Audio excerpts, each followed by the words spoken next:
নমস্কাৰ, মই আপিয়াল ৰহমান আৰু স্বাগতম জনাইছোঁ ইউটিউব চেনেললৈ।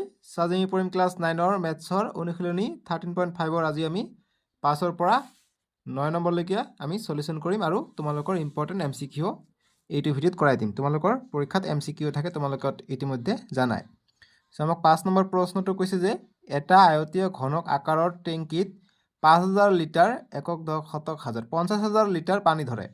ইয়াৰ দিশ আৰু গভীৰতা ক্ৰমে 2.5 মিটাৰ আৰু 10 মিটাৰ হলে প্ৰস্থ নিৰ্ণয় কৰা।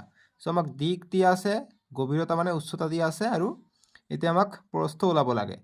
আমি লিখিম আয়তীয় ঘনক ইকুয়াল টু 50,000 দিয়া আছে, গতিকে L × B × H সূত্ৰ পেলাই দিলে আমাৰ এনসাৰটো আহি পৰিব। ঠিক আছে, বা এনেকৈও কৰিব পাৰি, যেহেতু আমাক এই মানে ফুল টেংকিটো দিয়া আছে ইমান লিটাৰ পানী ধৰে, গতিকে প্ৰতি 1 ঘনমিটাৰত কিমান ধৰে এইটো আমি প্ৰথমত ওলাই লওঁ। আমি বিভিন্ন ধৰণে কৰিব পাৰি, যেটো সহজ হয় সেইটো নিয়মত মই তোমালোকক দেখাই দিম। আমি সলিউশন কৰি লিখিলো, পাছৰ সলিউশন যিখিনি দিয়া আছে এইখিনি লিখি ল'বা। যে দিয়া আছে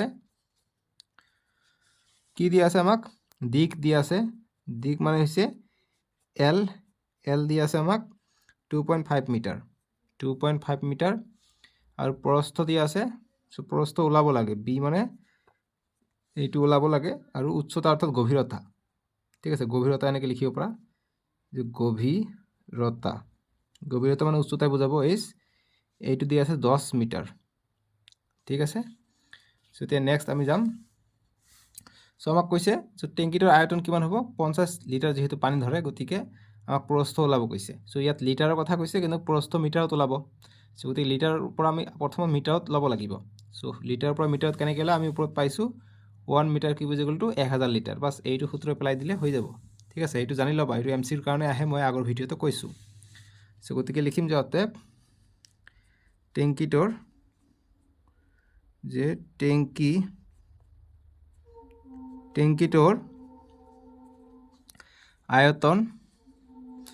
আয়তন দিয়েছে 50,000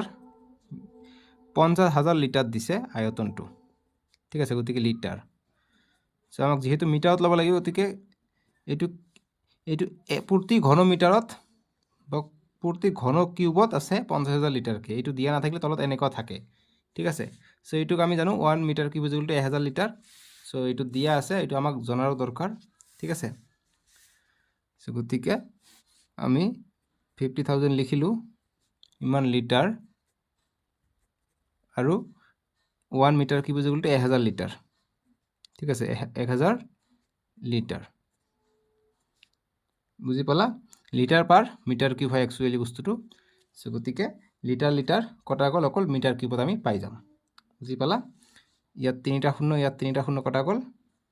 গতিকে থাকিলে কি 50 থাকিলে, গতিকে 50 মিটাৰ কিউবটো তলত আছে মানে ওপৰত গুচি যাব। গতিকে 50 মিটাৰ কিউব পালোঁ আমি টেংকিটোৰ আয়তন। ঠিক আছে, এতিয়া আয়তনৰ ফৰ্মুলাটো আমি ইয়াত ব্যৱহাৰ কৰি দিওঁ।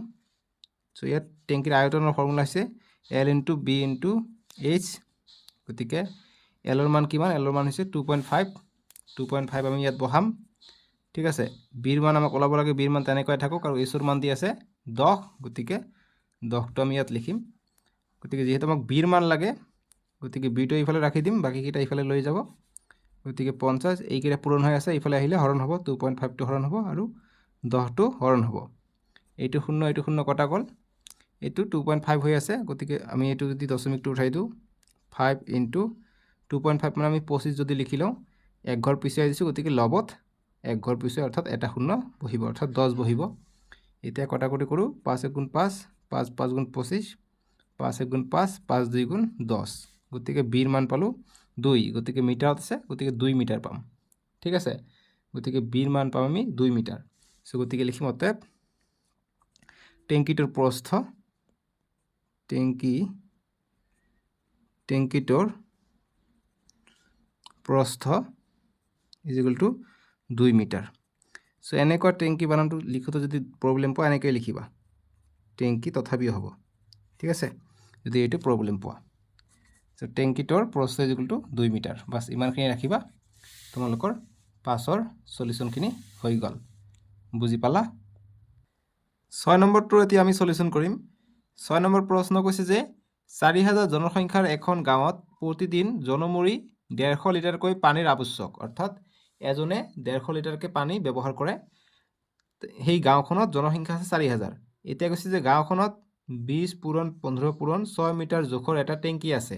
এবাৰ ভৰ্তি হোৱাৰ টেংকিটোৰ পানীৰে কিমান দিন চলাব পাৰে? গতিকে ইমান ডাঙৰ এটা টেংকি আছে, যদি এদিনত 4000 জনসংখ্যাই 150 লিটাৰ প্ৰতিজনে ইউজ কৰে, গতিকে 150 পূৰণ 4000 দি পূৰণ হ'ব, অৰ্থাৎ 6 লাখ লিটাৰ এদিনত পানীৰ দৰকাৰ হয়। চ' গতিকে টেংকিটোত যিমানখিনি থাকিব 6 লাখ দি ভাগ কৰিম, যিমান দিন যাব সিমান দিনে চলিব। ঠিক আছে, চ' যিখিনি দিয়া আছে এইখিনি লিখি ল'ম যে দিয়া আছে আমাক টেংকিটোৰ দিক দিয়া আছে, বা ডাইৰেক্ট লিখিব পৰা যে এল কিমান দিয়া আছে আমাক, এইটো এই প্ৰথমটো হৈছে এল 20 মিটাৰ। ঠিক আছে, তাৰপিছতটো হৈছে বি অৰ্থাৎ প্ৰস্থ হৈছে 15 মিটাৰ। এনেকৈ দিয়া থাকিলে তাৰমানে এনেকুৱা একধাৰছে হৈ থাকে। আৰু এইচ উচ্চতা দিয়া আছে 6 মিটাৰ। ঠিক আছে, এতিয়া আয়তনটো ওলাই লওঁ টেংকিটোৰ। অতএব টেংকিটোৰ আয়তন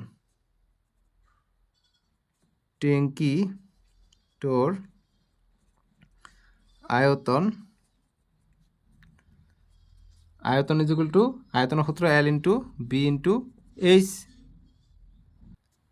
এতিয়া মানকেইটা আমি বহাই দিম। চ' মানকেইটা হৈছে এলৰ মান হৈছে 20, বিৰ মান হৈছে 15 আৰু এইচৰ মান হৈছে 6। এতিয়া এইকেইটা আমি পূৰণ কৰি দিম। চ' একেবাৰে চিম্পুল, পূৰণ কৰি দিয়া। 15 পূৰণ 6 কৰা, 5 6 গুণ 30, 30ৰ 0 হাত থাকে 3, 6 1 গুণ 6, 6 3 9, 90 পাই গ'লোঁ, পূৰণ 20টো থাকিলে। এতিয়া নেক্সট লাইন কি হ'ব, ইয়াৰ এটা শূন্য ইয়াৰ এটা শূন্য দুটা শূন্য আহিব, আৰু 9 2 গুণ 18। ঠিক আছে, গতিকে কিমান পালোঁ? 18 পালোঁ। চ' গতিকে 1800, গতিকে মিটাৰত আছিলে, গতিকে মিটাৰ কিউব হ'ব। গতিকে 1800 মিটাৰ কিউব টেংকিটোৰ আয়তন। যদি এই 1800ৰ পৰা আকৌ আমাক লিটাৰত কনভাৰ্ট কৰিব লাগিব, যিহেতু আয়তনৰ পৰা লিটাৰ কিমান লিটাৰ পানী ধৰে এইটো আমাক ওলাব লাগে। চ' এতিয়া 1800 ইনটু মিটাৰ কিউব মানে ইনটু 1 মিটাৰ কিউব হৈ আছে। 1800 পূৰণ 1 হৈ যায়, গতিকে 1 মিটাৰ কিউব মানে কিমান? 1000 লিটাৰ। গতিকে 1800 ইনটু 1000 লিটাৰ হ'ব। এতিয়া লিটাৰত ওলাব আমাৰ এনচাৰটো। ঠিক আছে, এইটো কৰিলে কিমান হ'ব? 18, আগৰ দুটা শূন্য, ইয়াৰ তিনিটা শূন্য লগ লাগিব, গতিকে কিমান হ'ল? একক, দশক, শতক, হাজাৰ, অযুত, লাখ। 18 লাখ লিটাৰ আমাৰ টোটেল পানী ধৰে কিহত? তাৰে টেংকিটোত। গতিকে এদিনত ব্যৱহাৰ কৰে 150 লিটাৰকৈ 400 জন, অৰ্থাৎ 6 লাখ ব্যৱহাৰ কৰে, গতিকে 3 6 গুণ 18, অৰ্থাৎ 3 দিন চলিব। চ' গতিকে আমি লিখিব লাগিব কথাষাৰ যে 18 লাখ মুঠ পানী ধৰে 18 লাখ লিটাৰ টেংকিটোত। গতিকে লিখিম যে যিহেতু এনেকৈ চিম্বলটো দিব, যিহেতু 4000 মানুহে বা গাঁওবাসীয়ে 4000 মানুহে পানী খৰচ কৰে, পানী খৰচ বা ব্যৱহাৰ, যিহেতু ব্যৱহাৰ কৰে, পানী খৰচ কৰে বা ব্যৱহাৰ কৰে মানে ইউজ কৰে, ব্যৱহাৰ কৰে প্ৰতিদিনত 4000 মানুহ এজনে ব্যৱহাৰ কৰে 150 লিটাৰকৈ। চ' কৰিলে আমাৰ এনচাৰটো ওলাই পৰিব। চ' 1 2 3 4টা শূন্য আহিব, 4টা শূন্য, গতিকে লিটাৰত আহিব। লিটাৰখিনি দি যাওঁ। এতিয়া 4 5 গুণ 20, 20ৰ শূন্য হাত থাকে 2, 4 1 গুণ 4, 4 2 6, গতিকে একক, দশক, শতক, হাজাৰ, অযুত, লাখ। 6 লাখ লিটাৰ আমাৰ পানীৰ দৰকাৰ হয় এদিনত। গতিকে টেংকিটোত ধৰে 18 লাখ, গতিকে ভাগ কৰি দিম এতিয়া। এতিয়া লিখিম যে অতএব এবাৰ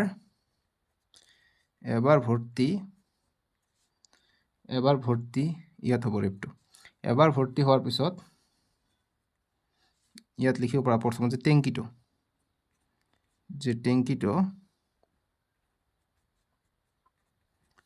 এবাৰ ভৰ্তি হোৱাৰ পিছত কেইদিন চলিব বুলি কৈছে? টেংকিটো এবাৰ ভৰ্তি হোৱাৰ পিছত পানী ব্যৱহাৰ কৰিব পাৰিব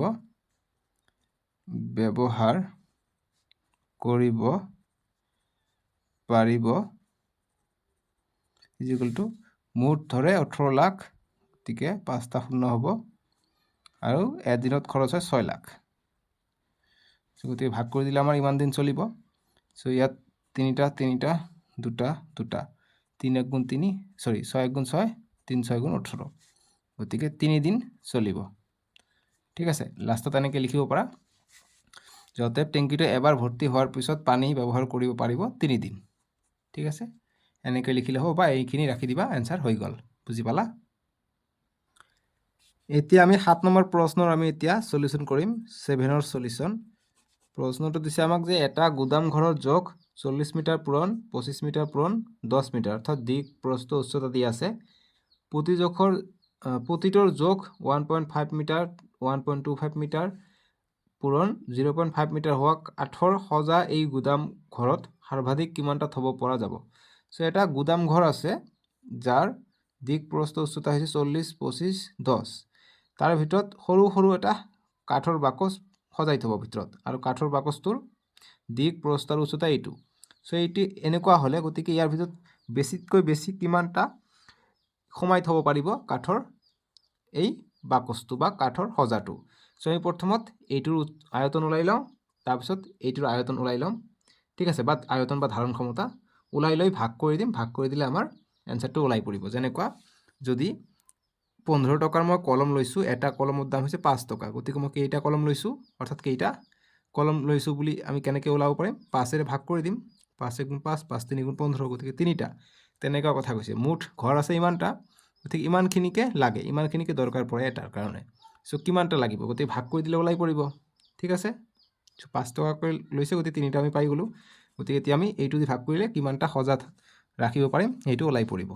ঠিক আছে, সো চিত্ৰখিনি নাকিবা, ডাইৰেক্ট এনচাৰ কৰিবা। মই জাষ্ট বুজাৰ কাৰণে দিলোঁ। সো দিয়া আছে বুলি লিখিবা।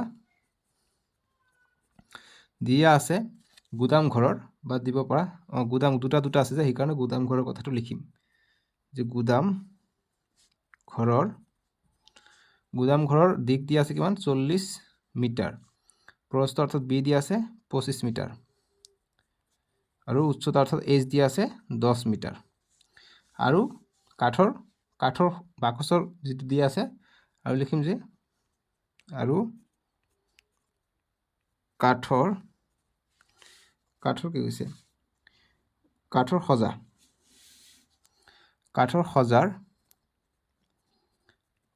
সজাৰ দিক দিয়া আছে, অৰ্থাৎ এল দিয়া আছে কিমান? 1.5 মিটাৰ। সো 1.5 মিটাৰ দিম। আৰু প্ৰস্থ বি দিয়া আছে কিমান? 1.25 মিটাৰত আছে। আৰু উচ্চতা এইচ দিয়া আছে কিমান? এইচ দিয়া আছে 0.5 মিটাৰ। এতিয়া আমি প্ৰশ্নত বহাই দিওঁ, যিহেতু ভাগ কৰি দিলে হ'ব, গতিকে ইয়াৰ ধাৰণ ক্ষমতা বা আয়তন দিয়ে আমি ভাগ কৰি দিলে হৈ যাব। গতিকে লিখিম যে অতএব এইটোৰ আয়তন ওলাই আমি ভাগ কৰি দিলে হ'ব, বা ডাইৰেক্ট আমি ভাগো কৰিব পাৰি। কেনেকৈ তোমালোকে চাবা। সো কাঠৰ সংখ্যা আমাক ওলাব কৈছে, যে কাঠৰ সজাৰ সংখ্যা। গতিকে লিখিম যে কাঠৰ সজাৰ সংখ্যা বা বাকচৰ সংখ্যা,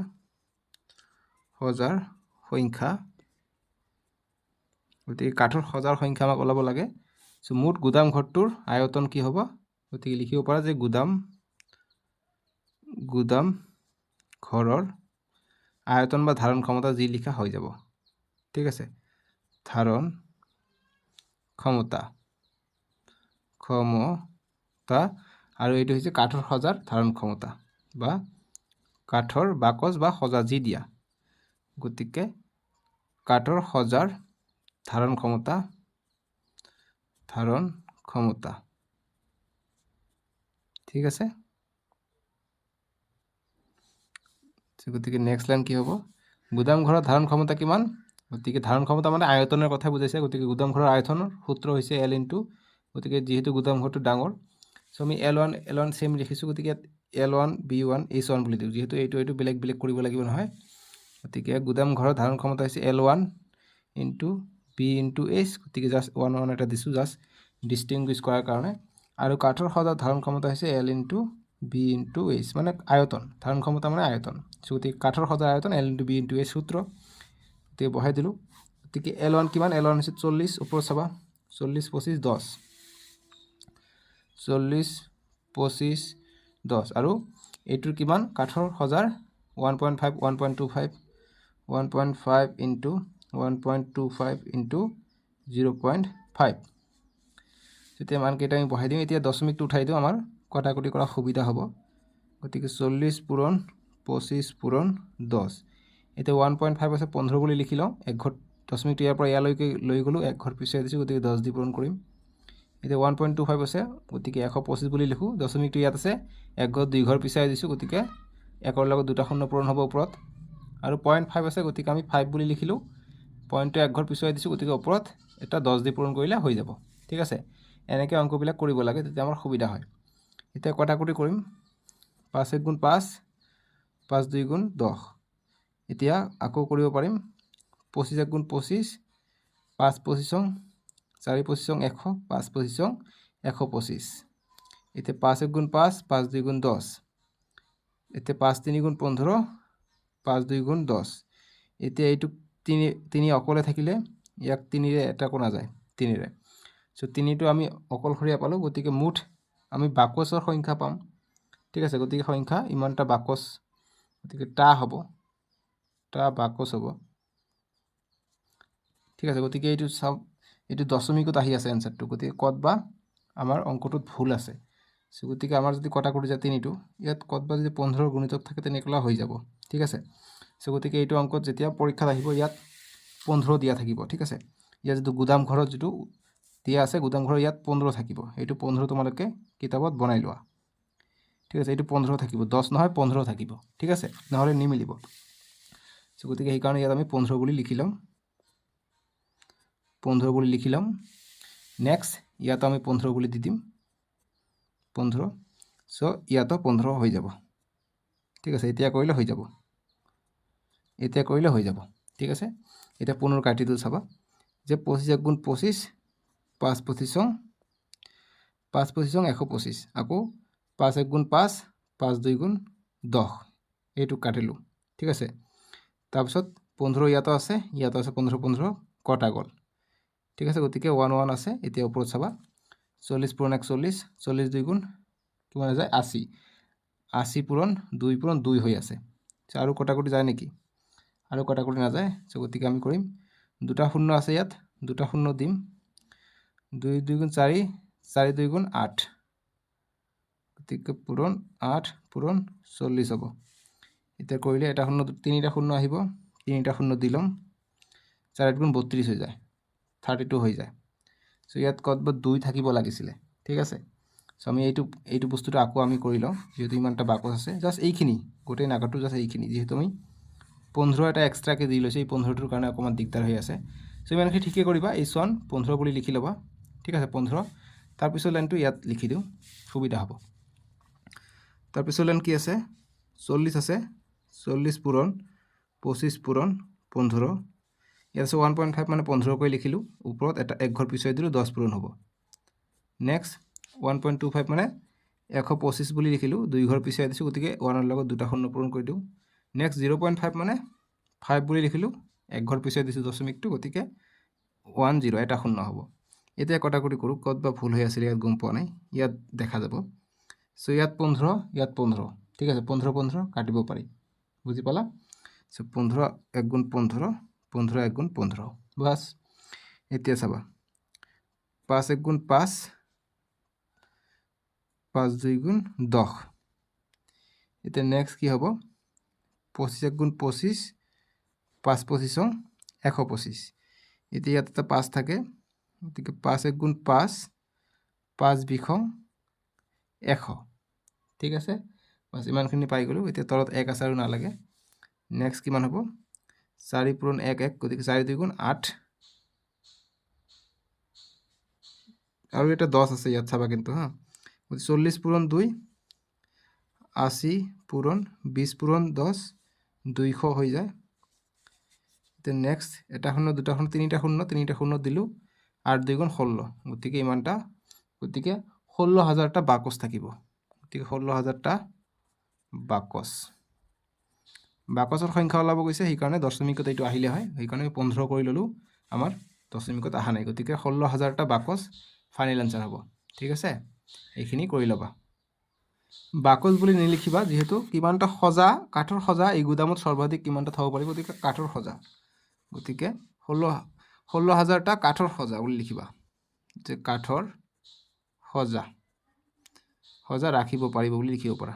যিহেতু আমি যে কাঠৰ সজাৰ সংখ্যা বুলি লিখিছোঁ, গতিকে অকল 16,000টা বুলি লিখিলেও ইয়াত দাঁড়ি দিলেও হ'ব। ঠিক আছে, তোমালোকৰ ইচ্ছা, তোমালোকে যেনেকৈ লিখা সুবিধা পোৱা তেনেকৈ লিখিবা, একো প্ৰব্লেম নাই। গণিতবোৰ তেনেকুৱাই, মেথছবোৰ তেনেকুৱা, তোমালোকৰ ইচ্ছামতে। চ' 16,000টা বুলি লিখিবা, এইটোও কিন্তু কাঠৰ সজাৰ সংখ্যাই বুজাব। ঠিক আছে, গতিকে 16,000টাতে ৰাখি দিবা, হৈ যাব, আৰু বেছি লিখিব নালাগে, বাছ এইখিনি। ঠিক আছে, এতিয়া 8 নম্বৰ প্ৰশ্নটোৰ আমি এতিয়া উত্তৰ কৰিম বা সলিউশ্যন কৰিম। 8 নম্বৰ প্ৰশ্ন আমাক দিছে যে 12 সেন্টিমিটাৰ বাহু বিশিষ্ট এটা গোটা ঘনক কাটি সমান আয়তনৰ 8টা ঘনক পোৱা গ'ল। চ' 12 সেন্টিমিটাৰ এটা ঘনক আছিলে, এইটোক কাটি 8টা টুকুৰা কৰিছে, অৰ্থাৎ এইটোৰ যিটো আয়তন থাকিব এইটোক আমাক ভাগ কৰিব লাগিব 8ৰে। নতুনকৈ পোৱা ঘনক এটাৰ বাহুৰ যোগ কিমান হ'ব? গতিকে বাহুৰ যোগ ওলাব কৈছে। ইয়াৰ উপৰিও ডাঙৰ ঘনকটো আৰু সৰু ঘনক এটাৰ পৃষ্ঠকালীৰ অনুপাত ওলাব। গতিকে অনুপাত ওলাব দিছে। এইবিলাক প্ৰশ্ন খুবেই ইম্পৰ্টেণ্ট। ঠিক আছে, চ' এইটো প্ৰশ্ন 7 নম্বৰ প্ৰশ্ন, 8 নম্বৰ প্ৰশ্ন, এই দুটা প্ৰশ্ন খুবেই ইম্পৰ্টেণ্ট। ঠিক আছে, চ' এনেকুৱা নকৰিবা যে চব বাদ দি অকল 7, 8 পঢ়িবা, এনেকুৱা নহয়। চববিলাক সলিউশ্যন কৰিবা, বাছ এই দুটাত অকণমান স্পেচিয়েল ধ্যান দিবা। ঠিক আছে, চ' আমাক যিখিনি দিয়া আছে, গতিকে ডাঙৰ ঘনক সৰু ঘনকৰ কথা কৈছে, সৰু ঘনক ডাঙৰ ঘনক। গতিকে প্ৰথমত দিয়া আছে বুলি লিখি ল'ম, বা ডাইৰেক্ট লিখি ল'বা, এনেকৈ লিখিব পাৰি। দিয়া আছে নিলিখি ডাইৰেক্ট এনেকৈ যে ডাঙৰ ঘনকৰ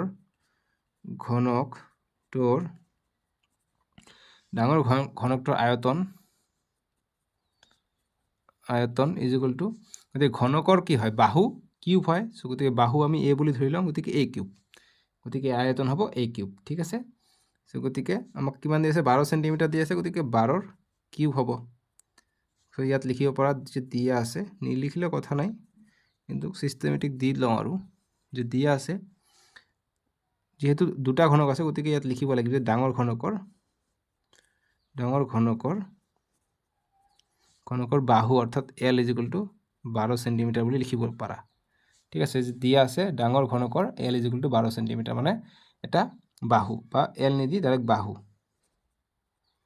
বাহু is equal to 12 centimetre. So' এনেকৈ বাহু মানে 12ৰ কিউব হৈ যাব। গতিকে 12 পূৰণ 12 তিনিবাৰ পূৰণ কৰিবা। 12 পূৰণ 12 144, 144 পূৰণ 12 কৰিলে কিমান পাবা? 1728 পাই যাবা। নিজে কৰিবা, ওলাই পৰিব। গতিকে মিটাৰ কিবা সেন্টিমিটাৰ আছিলে, সেন্টিমিটাৰ কিউব হ'ব। চ' ক'ত আছে? মিটাৰত আছে নে সেন্টিমিটাৰত আছে? সেইখিনি চেক কৰিবা। সেন্টিমিটাৰ আছে। ঠিক আছে, সেন্টিমিটাৰ কিউব হ'ব। এতিয়া নতুন ঘনক, অৰ্থাৎ কাটিব কৈছে, 8টা ভাগ কৰিব কৈছে, গতিকে নতুন বা সৰু ঘনক। ঠিক আছে, গতিকে এতিয়া নতুন ঘনক এটাৰ বা একোটাৰ, মানে এটা এটাকে ওলাব, গতিকে একোটাৰ আয়তন, নতুন ঘনকৰ আয়তন আমি 8ৰে ডিভাইড কৰিলে ওলাই পৰিব। আয়তন কিমান হ'ব? টোটেল আছিলে ইমান 1728, আৰু 8 ভাগ কৰিছে, গতিকে 8ৰে ভাগ হ'ব। চ' কৰিলে কিমান হয়? 8 1 গুণ 8, 8 2 গুণ 16, 1 যায় ইয়াত 12 হয়, 8 1 গুণ 8, গতিকে 4 থাকে, 4 যায় ইয়াত 48, 8 6 গুণ 48, গতিকে 216 সেন্টিমিটাৰ আছে, গতিকে সেন্টিমিটাৰ হ'ব। ঠিক আছে, গতিকে 216 সেন্টিমিটাৰ কিউব হ'ব নতুন ঘনক। 8 টুকুৰা কৰিলে এটা টুকুৰাৰ কালি হ'ব, বা এটা টুকুৰাৰ যিটো আয়তন এইটো হ'ব 216 সেন্টিমিটাৰ স্কোৱাৰ। চ' এতিয়া আমাক বাহুৰ যোগ কৈছে, যে এটা বাহুৰ যোগ নিৰ্ণয় কৰা। গতিকে বাহুৰ যোগ ক'লে আমি যিটো নতুনকৈ পালোঁ, এইটো আমি কিউব কৰিম, আমাৰ ওলাই পৰিব। ঠিক আছে, চ' গতিকে লিখিম অতএব নতুন ঘনকৰ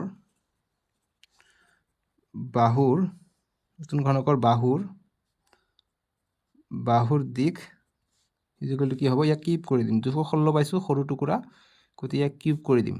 ঠিক আছে, ঘন কিউব কৰি দিলে ওলাই পৰে। চ' 216 আছে, ঘন কিউব আছে, গতিকে ইয়াৰ মান কিমান হ'ব? ইয়াৰ উৎপাদক ওলাই ল'ম।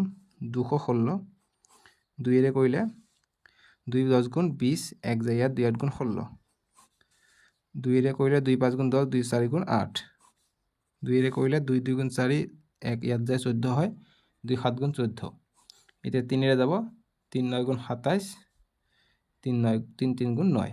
এতিয়া কি পালোঁ ইয়াৰ ভিতৰত? 2 পালোঁ 3টা, 2 পালোঁ 3টা, আৰু 3 পালোঁ 3টা, 3 পালোঁ 3টা। এতিয়া চাবা যেনেকৈ আমি অকল ৰুট থাকিলে ৰুটৰ ভিতৰত দুটা সংখ্যা একে থাকিলে আমি এটা বাহিৰত লিখিব পাৰোঁ, তেনেকুৱা কিউবৰ ক্ষেত্ৰত যদি তিনিটা সংখ্যা একে থাকে তেনেহ'লে আমি এটাকে সংখ্যা বাহিৰত লিখিব পাৰোঁ। গতিকে 2টো তিনিটা একে একে আছে, গতিকে 2 আমি বাহিৰত লিখিব পাৰিম। 3 আছে, গতিকে আমি এটা বাহিৰত লিখিব পাৰিম। ঠিক আছে, চ' গতিকে 3 2 গুণ 6, গতিকে 6 চেণ্টিমিটাৰ হ'ব ইয়াৰ বাহুৰ দিশ। বাছ এইখিনি আমাৰ প্ৰথমটোৰ এনচাৰ। চ' এতিয়া লাষ্টত কৈছে আমাক অনুপাত ওলোৱা। অনুপাত মানে ভাগ কৈছে, পৃষ্ঠকালীৰ অনুপাত ওলাব কৈছে ডাঙৰ আৰু সৰুটোৰ। গতিকে লিখিম যে পৃষ্ঠকালীৰ অনুপাত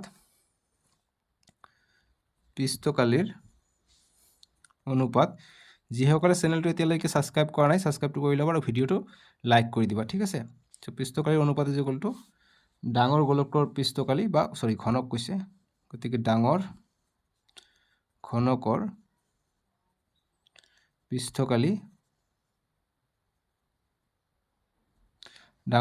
পৃষ্ঠকালি তলত লিখিম সৰু ঘনকৰ পৃষ্ঠকালি।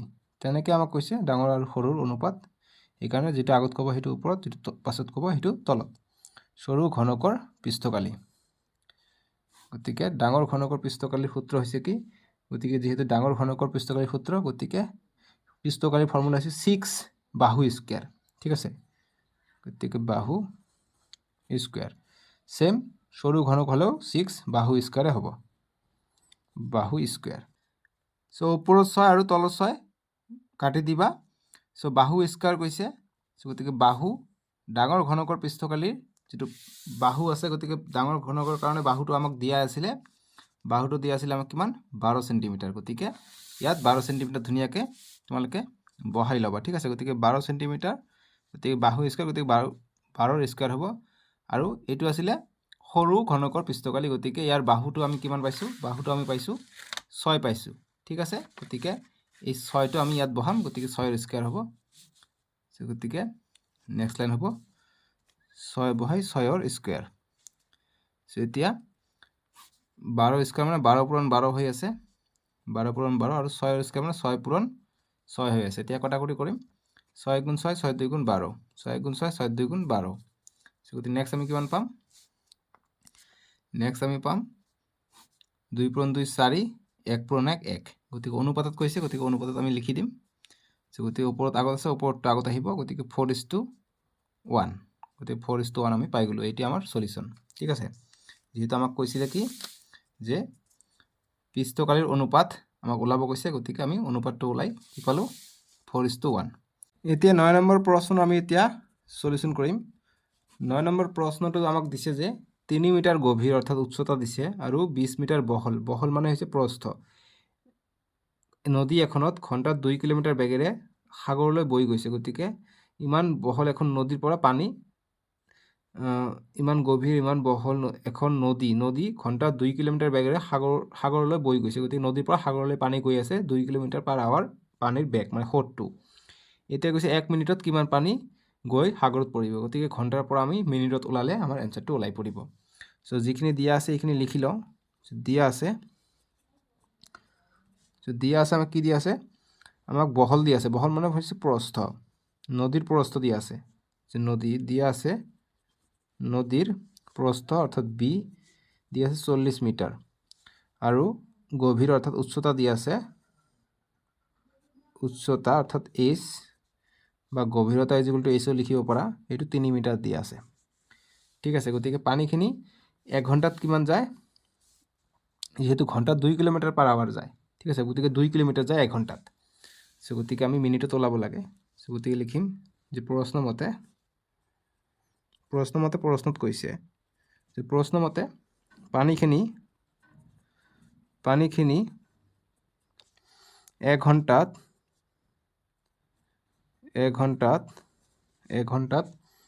যায় কিমান কিলোমিটাৰ? 2 কিলোমিটাৰ বুলি যায় বুলি কৈছে। এতিয়া 1 ঘণ্টা মানে 60 মিনিট, গতিকে পানীখিনি 60 মিনিটত, গতিকে আমাক 1 মিনিটত ওলাব কৈছে, সেইকাৰণে আমি মিনিট লৈ যাওঁ। মিনিটত যায় কিমান? 2 কিলোমিটাৰ মানে হৈছে 1000 মিটাৰে 1 কিলোমিটাৰ, গতিকে 2 পূৰণ 1000, 2000 মিটাৰ হ'ব। এইটো আমি মিটাৰত ল'ব লাগিব। ঠিক আছে, এতিয়া নেক্সট পানীখিনি 1 মিনিটত কিমান যায় এইটোৱে আমাক ওলাব কৈছে। গতিকে 1 মিনিটত যায় ভাগ হ'ব 2000 দি 60 ভাগ হ'ব ঠিক আছে এতিয়া এটা শূন্য কটা গ'ল 2 3 গুণ 6 আৰু ইয়াত কাটিলে 2 10 গুণ 20 শূন্য গতিকে 100 পাই গ'লো সো এতিয়া আমি কি পালো ওপৰত পালো 100 তলত পালো 3 সো এইটো আমি মিটাৰ পালো গতিকে এইটো কিহৰ পালো গতিকে 1 মিনিটত ইমান পানী যায় গতিকে এইটো আমি ইমান মিটাৰ যায় গতিকে আমাক প্ৰশ্নটোত কি কৈছে যে কিমান পানী সাগৰত পৰিব অৰ্থাৎ ভলিউম আমাক ওলাব কৈছে আয়তন মানে কিমান লিটাৰ পানী যায় তেনেকুৱা ধৰণৰ কথা বা কিমান কিউবিক মিটাৰ যায় অৰ্থাৎ মিটাৰ কিউব যায় সেইটো আমাক ওলাব কৈছে সো আমি যেটো এইটো পালো মিটাৰ গতিকে এইটোই আমি এল পাই যাম ঠিক আছে গতিকে অতএব এল মানে যেটো আমি পাই যাম দিকটো আমি পাম মিটাৰ অৰ্থাৎ যেটো স্পিডত গৈ আছে যেটো আমাক বি দিয়া আছে এইচ দিয়া আছে প্ৰস্থ উচ্চতা দিয়া আছে দিকটো দিয়া নাছিল গতিকে দিকটো আমি এইটো ইয়াৰ পৰা আমি ওলাব পাৰিলো দিকটো আমি পালো 100/3 মিটাৰ আমি পালো দিকটো ঠিক আছে 100/3 মিটাৰ আমি পাই গলো দিকটো গতিকে এটো ভালকে লিখি দিও L = 100/3 মিটাৰ পালো গতিকে ইয়াৰ পৰা আমি আয়তন ওলালে আয়তনটো মিটাৰ কিউবত ললে হৈ যাব ঠিক আছে সো L পালো 100/3 যেটো মান পালো হেতু হৈছে L সো গতিকে লিখিম অতএব সাগৰত পৰা পানীখিনিৰ যেহেতু প্ৰতি মিনিটত কৈছে প্ৰতি মিনিট কথাটো লিখিবা যে পানীৰ আয়তন যেহেতু কিমান পানী পৰিব হেতু কাৰণে আমাক আয়তন লাগিব আয়তন ব্ৰেকেটত লিখিবা যে 1 মিনিটত যেহেতু প্ৰতি মিনিটত কৈছে বা 1 মিনিটত কৈছে মিনিটত সাগৰত পৰা পানীৰ আয়তন 1 মিনিটত কিমান হ'ব সো গতিকে সূত্ৰটো হৈছে L * B * H যেহেতু আয়তাকাৰ পাই গলো সো গতিকে L * B * H সো ঘনক পাই গলো সেই কাৰণে ঘনকৰ কাৰণে আয়তীয় ঘনকৰ সূত্ৰ এইটো L * B * H ঠিক আছে সো গতিকে L ৰ মান আমি কিমান পালো 100/3 B ৰ মান ওপৰত দি আছে 40 আৰু H ৰ মান 3 B ৰ মান 40 H ৰ মান 3 3 3 কটা গ'ল থাকিল কি এটা শূন্য দুটা শূন্য তিনিটা শূন্য আহিলে 4 1 গুণ 4 গতিকে 4000 মিটাৰ আছে গতিকে মিটাৰ কিউবিক মিটাৰ সো গতিকে যি সাগৰত নদীৰ পৰা সাগৰলৈ পানী বয় বা যায় প্ৰতি মিনিটত 4000 কিউবিক মিটাৰ সো এইটোক আকৌ লিটাৰত আমি কনভাৰ্ট কৰিব পাৰিম যেহেতু লিটাৰত কনভাৰ্ট কৰিব কোৱা নাই বাস ইমান পানী যায় বুলি লিখিবা হৈ যাব ঠিক আছে লিটাৰত কনভাৰ্ট কৰিলে কি হ'ব ইয়াৰ লগত 1000 পূৰণ কৰিলে যিমান হবে হিমান ঠিক আছে গতিকে কিমান হ'ব একক দশক শতক হাজাৰ অযুত লাখ 40 লাখ লিটাৰ পানী যাব প্ৰতি মিনিটত সো গতিকে মিটাৰ কিউবতে ৰাখি দিবা 4000 মিটাৰ কিউব এইটোৱে आंसर ঠিক আছে তোমালোকৰ সলিউশনটো ইয়াতে শেষ পালে সো এতিয়া আমি এইটো ইম্পৰ্টেন্ট এমসিকিউ খিনি চাই লও এমসিকিউ খিনি খুবই ইম্পৰ্টেন্ট ঠিক আছে সো এমসিকিউ খিনি এতিয়া চাই লও এতিয়া আমি চাম এক্সাৰসাইজ 13.5 ৰ ইম্পৰ্টেন্ট এমসিকিউ যেনেকৈ 1 নম্বৰ এমসিকিউটো মই লৈ আহিছো ভেৰি ইম্পৰ্টেন্ট এমসিকিউ আমাক চিত্ৰ দিয়া থাকাও এমসিকিউ আহিব পাৰে গতিকে চিত্ৰ দিছো মই এইটো 1 নম্বৰটো কৈছে যে এজন নৱম শ্ৰেণীৰ ছাত্ৰই ঘনক আকাৰৰ আৰ্হি নিৰ্মাণ কৰিব পৰা সামগ্ৰী চিত্ৰত দেখুৱাৰ দৰে অৰ্থাৎ এইটো কথা কৈছে এটা গাঁথনি সাজিলে প্ৰতিটো ঘনকৰ বাহুৰ দিশ 3 সেন্টিমিটাৰ হলে ছাত্ৰজনে সজা গাঁথনিটোৰ আয়তন হ'ব সো এনেকুৱা ধৰণৰ ঘনক সাজিছে ঘনকবিলাক একে ঠাইলৈ এনেকৈ সাজিছে যে কেইটা আছে গণি চাবা 1 2 3 4 5 6 7 8 9 10 11 12 13 14 15টা আছে গতিকে প্ৰতিটোৰে সাইজ যেটো আছে সাইজটো কৈছে 3 সেন্টিমিটাৰ কে কৈছে ঠিক আছে সো গতিকে প্ৰথমত আমি এটোৰ আয়তন ওলাব কৈছে গতিকে আয়তনটো কিমান হ'ব আমাক অপচন দিয়া আছে 405 সেন্টিমিটাৰ কিউব 810 সেন্টিমিটাৰ কিউব সি দিয়া আছে 405 সেন্টিমিটাৰ স্কয়াৰ গতিকে এইটো স্কয়াৰত দিয়া আছে এইটো হ'বই নোৱাৰে আৰু ডি নম্বৰ দিছে 505 সেন্টিমিটাৰ কিউব গতিকে সেন্টিমিটাৰ কিউবতে আহিব আনসাৰটো সো আমি এইটো কৰি লওঁ আমাক আয়তন কৈছে গতিকে ঘনকৰ আয়তনৰ ফৰ্মুলা কি আয়তন মানে ভি আয়তনৰ ফৰ্মুলা হৈছে a কিউব মানে বাহু কিউব বাহু দিয়া আছে 3 সেন্টিমিটাৰ কে গতিকে 3 ৰ কিউব হ'ব অৰ্থাৎ 3 পূৰণ 3 হ'ব 3 3 গুণ 9 9 3 গুণ 27 তে 27 হ'ব এটা ঘনকৰ আয়তন এতিয়া ইয়াত আছে 15টা ঘনক সো 15 পূৰণ হ'ব ইয়াৰ লগত 15 পূৰণ কৰিলে কিমান হয় 27 পূৰণ 15 কৰা 5 7 35 35 এর 5 হাত থাকে 3 7 2 গুণ 5 2 গুণ 10 10 3 13 1 7 গুণ 7 1 2 গুণ 2 গতিকে 5 7 3 10 0 হাত থাকে 1 1 আর 2 3 1 সরি 1 আর 2 3 3 1 4 গতিকে 405 হ'ব গতিকে 405 যেহেতু এটো ঘনক গতিকে মিটাৰ কিউবত হ'ব ঠিক আছে কিউব হলে মিটাৰৰ কিউব হ'ব সো গতিকে কি আছিল 3 সেন্টিমিটাৰ আছিল গতিকে সেন্টিমিটাৰ হ'ব গতিকে কিউব আছে কিউব হ'ব চেণ্টিমিটাৰ কিউব 405 চেণ্টিমিটাৰ কিউব ক'ত আছে 405 চেণ্টিমিটাৰ কিউব ইয়াত আছে গতিকে চি নহ'ব দেখিছা একে একে দিছে কিন্তু চেণ্টিমিটাৰ স্কুৱেৰ দিছে গতিকে ভুলতে তোমালোকে এইটো টিক নকৰিবা চ' এইটোৱে হ'ব এনচাৰটো এই নম্বৰটো হ'ব সলিউশ্যন ঠিক আছে এই নম্বৰ হ'ব এনচাৰ চ' কেনেকৈ ওলালোঁ এনেকৈ ওলালোঁ ঠিক আছে এনেকৈ আমাক অংকবিলাক ওলাব লাগিব এতিয়া আমি 2 নম্বৰ MCQ চাওঁ 2 নম্বৰ MCQটো দিছে যে তলৰ অশুদ্ধ বিকল্পটো বাছনি কৰা গতিকে কেতিয়াবা চাবা শুদ্ধ নকৈ কিন্তু অশুদ্ধ ক'ব অশুদ্ধ ইনকাৰেক্টটো ক'ব ঠিক আছে গতিকে সেইখিনি ভালকৈ চাবা চ' কোনটো অশুদ্ধ এইটো কৈছে অপশ্যন এ দিছে যে ঘনকৰ আয়তন a কিউব গতিকে এইটো শুদ্ধ ঘনকৰ পৃষ্ঠকালীৰ সূত্ৰ হৈছে L × B × H গতিকে এইটো শুদ্ধ শংকুৰ বক্ৰৰ পৃষ্ঠকালী গতিকে শংকুৰ বক্ৰ পৃষ্ঠৰ কালীৰ সূত্ৰ হৈছে πr/l গতিকে এইটো ঠিকে আছে বাকী ডি ঘন আকৃতিৰ চুঙাৰ বক্ৰ পৃষ্ঠৰ কালী πr²h গতিকে এইটো দেখোন ঠিকে আছে চ' গতিকে কোনটো ভুল আছে চ' ভালকৈ চাবা ডি নম্বৰটো কিন্তু শুদ্ধ হোৱা নাই ঠিক আছে কিয়নো ঘন আকৃতিৰ চুঙাৰ বক্ৰ পৃষ্ঠকালী গতিকে চুঙাৰ বক্ৰ পৃষ্ঠকালীৰ সূত্ৰ কি 2πr/h 2πr/h হৈছে চুঙাৰ বক্ৰ পৃষ্ঠকালী কিন্তু ইয়াত কি দিছে πr²h পাহৰি গ'লা নেকি পাহৰি যোৱা নাই নহয় হ'ব লাগিছিলে 2πr/h কিন্তু ইয়াত দিছে πr²h গতিকে এইটো ভুল হৈ আছে গতিকে অশুদ্ধটো বাছনি কৰিব কৈছে গতিকে ডি নম্বৰটো আমাৰ এনচাৰটো হৈ যাব ঠিক আছে গতিকে ডিত আমি এনেকৈ গ'ল চিহ্ন দিম বুজি পালা ডি হ'ব আমাৰ এনচাৰটো হ'ব লাগিছিলে এইটো কিন্তু এইটো নিদি এইটো দিছে গতিকে এইটো অশুদ্ধ হৈ আছে চ' এনেকুৱা ধৰণৰ MCQ আহিব পাৰে চ' যি কি নহওক মই দুটা MCQ ডিছকাছ কৰিলোঁ কিন্তু এইটো MCQ খুবেই ইম্পৰ্টেণ্ট আছিলে কাৰণ এইটো পাঠৰ ওপৰত অকল সূত্ৰৰ ওপৰত MCQ থাকিব পাৰে চ' সূত্ৰ এপ্লাই কৰিলে সববিলাক MCQ তোমালোকে নিজে পাৰিবা চ' যি কি নহওক আমি নেক্সট ভিডিঅ'ত তোমালোকৰ 13.6টো কৰিম তোমালোকে ডেছক্ৰিপশ্যনত পাই যাবা নহ'লে স্ক্ৰীনত উঠিছে তাতে ক্লিক কৰি চাব পাৰিবা ঠিক আছে চ' আজিলৈকে আহোঁ ভিডিঅ'টো লাইক কৰি দিবা আৰু চেনেলটো ছাবস্ক্ৰাইব কৰি দিবা দেই